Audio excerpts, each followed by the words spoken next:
Izin bertanya, Ustadz bagaimana cara salat khusyuk? Terima kasih, jazakallahu khair. Quran surah kedua Al-Baqarah ayat 45 sampai 46. Wasta'inu bis-sabri was-salah wa innaha lakabiratun illa 'alal khashi'in. Salat itu tidak mudah kecuali bagi orang khusyuk. Siapa orang khusyuk itu? Ayat 46-nya. Cara pertama, alladzina yadhunnuna annahum mulaqu rabbihim. Kalau Anda ingin khusyuk dalam salat, rasakan saat akan salat bahwa Anda akan berhadapan menghadap Allah Subhanahu wa taala. Menghadap Allah. Bagaimana merasakan menghadap Allah? Begini cara gambarannya. 1. Quran surah ke-7 ayat 31. Ya bani Adam khudhu zinatakum 'inda kulli masjid. Hai anak cucu Adam, ketika mendengar panggilan dari masjid, Anda akan menghadap maka kenakan pakaian terbaikmu. Pakaian terbaikmu. Anda dapat undangan dari teman Anda. Maaf, ada resepsi besok, ada undangan jam 10 pagi. Anda siapkan pakaian paling bagus. Anda siapkan pakaian paling bagus, sepatunya bagus, bahkan pesan dari toko yang baru dan sebagainya. Untuk memenuhi apa? Undangan. Datang ke resepsi, cuma salaman, makan gak bisa nambah. Ya, Masya Allah, sekali lewat, foto-foto, pulang. Menyiapkan pakaian luar biasa.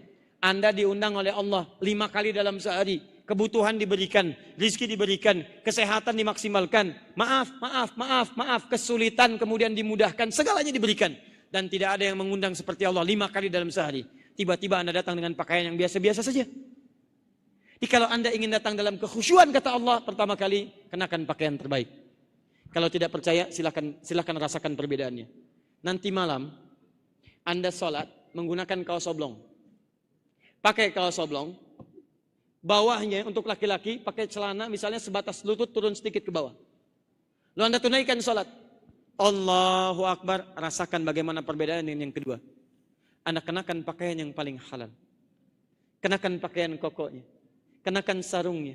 Kenakan wewangiannya. Kenakan kemudian jasnya. Pakai jubahnya. Pakai pecinya. Dengan suasana yang sangat indah. Begitu Anda mengenakan pakaian terbaik, akan ada suasana lain dalam jiwa Anda.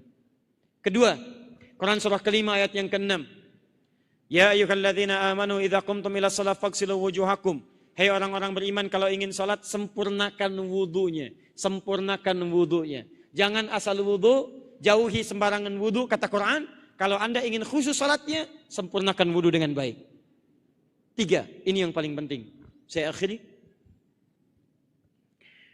Wa annahum ilaihi raji'un. Raji'un. Ini sudah semakin malam. Kalau Anda mendengar kalimat inna lillahi wa inna ilaihi raji'un, apa yang terbayang? Akan meninggal. Wa annahum ilaihi raji'un. Dan rasakanlah barangkali itu adalah salat terakhir yang Anda kerjakan. Mungkin dalam salat itu Anda akan menghadap kepada Allah Subhanahu wa taala untuk selamanya. Kenapa kamu kenakan pakaian terbaik yang halal? Kenapa kamu berwudu dengan sempurna? Karena barangkali pakaian itulah pakaian terbaik yang akan kamu kenakan akhir dalam kehidupanmu.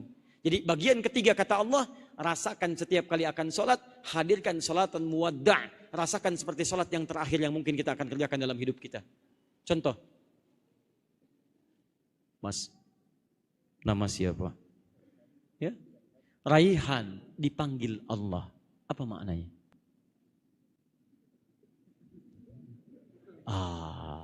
Baik. Raihan dalam sholat 5 waktu, tandanya masuk waktu sholat apa? Adzan. Adzan artinya apa? Siapa yang panggil? Allah. Tiap hari kita dipanggil Allah. Adi Hidayat dipanggil Allah. Raihan dipanggil Allah. Fuad dipanggil Allah. Yang manggil Allah.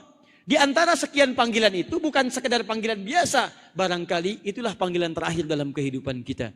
Bukankah ketika Anda katakan si fulan dipanggil Allah artinya dipanggil untuk selamanya? Ada untuk selamanya, ada panggilan kekuatan untuk kita supaya menjalani kehidupan lebih baik. Karena itu ketika Anda dipanggil oleh Allah, tunaikan keadaan sholat, maka rasakan pada saat itu, mungkin ini sholat terakhir yang mungkin saya lakukan dalam kehidupan kita. Share, silahkan cek di YouTube. Lihat tayangan-tayangan teman-teman, bagian terakhir ini, Allah bahkan tampilkan kepada kita lewat fenomena yang terjadi selama ini. Ada orang dalam keadaan sujud, begitu bangkit, tiba-tiba meninggal. Ada orang sujud tiba-tiba tidak bangun-bangun lagi. Dan kebanyakan yang hadir sekarang ini kita lihat bukan hanya orang Arab. Ada orang Indonesia, ada dari Jawa Timur, ada yang dari Malang, ada yang dari Banten. Bahkan yang paling hebat, ada orang sedang itikaf. Ini kisahnya luar biasa. Seorang kakek soleh, ahli masjid. tidak meninggalkan masjid di akhir kehidupannya. Tiba-tiba datang orang dari satu negara di Timur Tengah, datang kepada beliau mengatakan, saya ingin bangun masjid di sini, yang rawat tapi hanya Anda. Coba Pak bayangkan ya, siapa orang yang ngutus orang yang dari Timur Tengah datang, mengatakan saya pengen bangun masjid di sini, tapi yang merawat cuma Anda. Kalau bukan Allah yang kirimkan, mustahil. Ahli masjid, rajin sholat, di akhir kehidupannya, coba lihat baik-baik. Dibangun masjidnya, dirawat oleh beliau.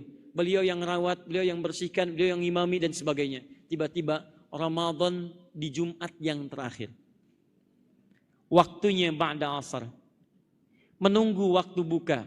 Tiba-tiba sedang bersandar i'tikaf di masjid. Sambil tiduran malam melek zikir. Tiba-tiba ya ayyatuhan nafsul mutmainnah. Yang lain sedang sujud, yang lain tiba-tiba sedang ruku, yang lain duduk di antara dua sujud, yang ini sedang menunggu tiba-tiba waktu buka melek ya ayyatuhan nafsul mutmainnah, meninggal dalam keadaan i'tikaf di masjid yang dirawatnya, dibangunnya dalam keadaan ibadahnya. Masya Allah.